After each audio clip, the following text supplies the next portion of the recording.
Assalamualaikum warahmatullahi wabarakatuh. Kami dari kelompok 2, kelompok Merdeka, Fakultas Ilmu Sosial dan Ilmu Politik, Program Studi Ilmu Komunikasi, Universitas Muhammadiyah Cirebon. dengan dosen pengampu Dr. Andes Ibu Pupu Sri Wulan Sumaya MH. Ingin berdiskusi dengan tema Strategi Nasional. Perkenalkan, nama saya Sri Wulan Gunawan Putri. Dan saya Ika Octavia. saya Jalastari Kadwi Rahman Nabila. Saya Ika Badbah Cynthia. Saya Adia Khalifah. saya Apriliani. Ngomong-ngomong, kalian ada yang tahu nggak sih apa itu strategi nasional?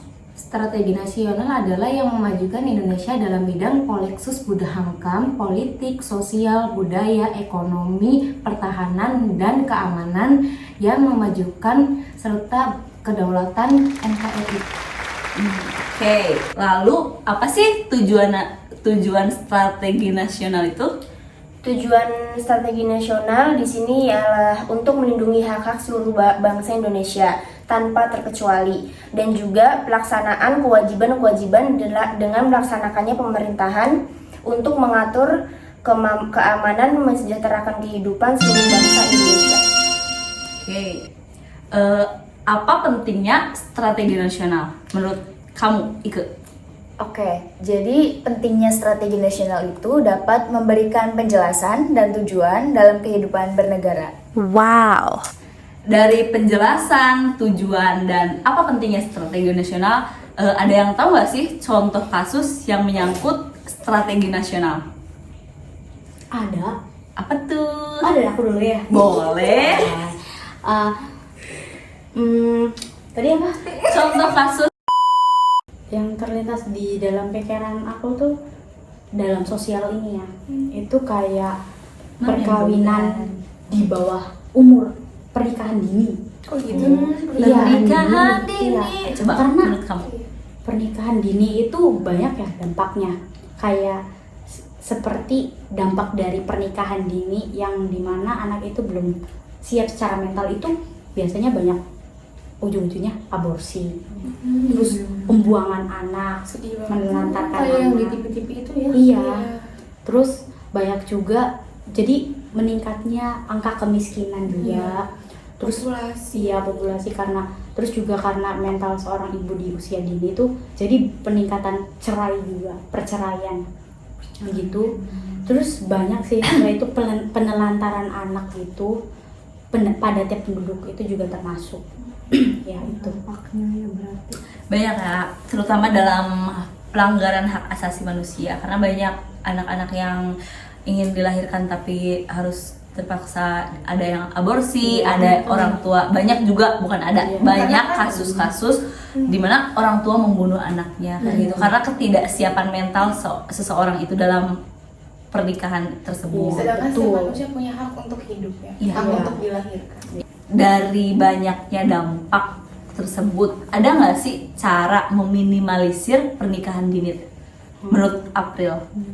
Meminimalisir ya. Iya, berarti mengurangi kan? Iya. Cara pencegahan. Pencegahan, ya. Sedia payung sebelum hujan, begitu kan? Betul. Oh jadi wali kota. Menurut aku ya, ini mah semampu otak aku. Opini, ya, nggak ya. apa-apa. Kita sama-sama belajar di podcast aku kali ini. Pertama itu pendidikan bagi anak. Jadi sedini mungkin anak itu harus diajari tentang akhlak, etika, terus ya pendidikan moral, ya, begitu, biar si anak itu tahu bahwa mana yang benar dan mana yang tidak. Itu yang paling penting agar anak tuh kedepannya terarah. Terus yang kedua, pendidikan dari orang tua atau keluarga itu penting banget, soalnya itulah yang akan membawa anak itu ke arah mana gitu. Jadi pendidikan orang tua tuh atau pengawasan orang tua juga penting. Yang ketiga itu ada lingkungan dan pergaulan. Itu sih terakhir yang mempengaruhi seorang anak. Apa maksudnya? Yang untuk mencegah seorang anak untuk perkawinan di usia dini. Lingkungan dan pergaulan itu penting, karena dari pergaulan yang baik seorang anak bisa menjalankan hidupnya menjadi seorang anak yang baik pula. Bedanya kalau misalkan seorang anak yang terjerumus di lingkungan yang tidak baik, seorang anak juga akan banyak berpikir yang tidak baik, juga terjerumus ke hal-hal yang tidak baik juga gitu. Oke, kalau itu dari April ya, kita coba tanya Dekol. Kalau menurut Dekol, ada nggak sih kasus yang Dekol pahami yang menyangkut tentang strategi nasional? Ada dong, kalau dari aku pribadi masuk ke budaya asing ke Indonesia. Jadi tuh mungkin ada beberapa kelompok yang mereka tuh ngefans banget gitu sama artis luar gitu, sampai mereka ngikutin gayanya, stylenya segala macem, sampai dimana mereka tuh lupa kalau mereka tuh punya budaya masing-masing gitu tuh.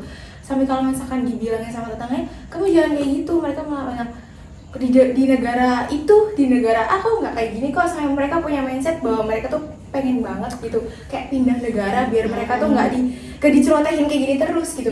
Dia lupa gitu bahwa ya Kehilangan identitas jati diri sebagai bangsa kayak Indonesia ya. rasa nasionalismenya tuh Lu nggak mulai ada luntur. gitu. Iya. Oke, dari banyaknya kasus yang terjadi, kan itu banyak yang marak terjadi saat ini. Ada nggak sih cara meminimalisir atau menanggulangi hal tersebut? Ada. Apa tuh? Yang paling penting kita harus memahami isi Pancasila. Ya, Itu Pancasila. balik lagi ke Pancasila. Iya, mereka yang tahu makna dari Pancasila mungkin tidak akan seperti itu gitu. Rasa nasionalisme mereka tuh tetap ada gitu, walaupun mereka ngefans sama si A, si B, si C. Itu sih. Rasa nasionalisme terhadap Meningkatkan rasa nasionalisme. ya betul. Oke, hasil dari diskusi ini saya simpulkan, jadi kesimpulannya seperti ini. Dalam upaya menanamkan nilai dan mewujudkan tujuan Pancasila, dibutuhkan aspek politik negara dan strategi pertahanan nasional untuk mewujudkan tujuan tersebut.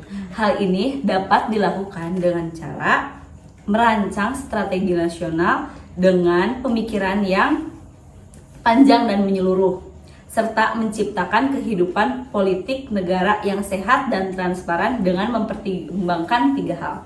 1. Situasi, kondisi, dan dinamika negara. 2. Kemajemukan masyarakat. 3. Menegakkan keadilan yang bersifat demokratis. Sekian kesimpulan yang bisa saya sampaikan. Kurang lebihnya mohon maaf. Kami ucapkan Wassalamualaikum warahmatullahi wabarakatuh. dadah. Bertemu lagi di podcast kapan-kapan lagi. Bye bye. See you. Thank you.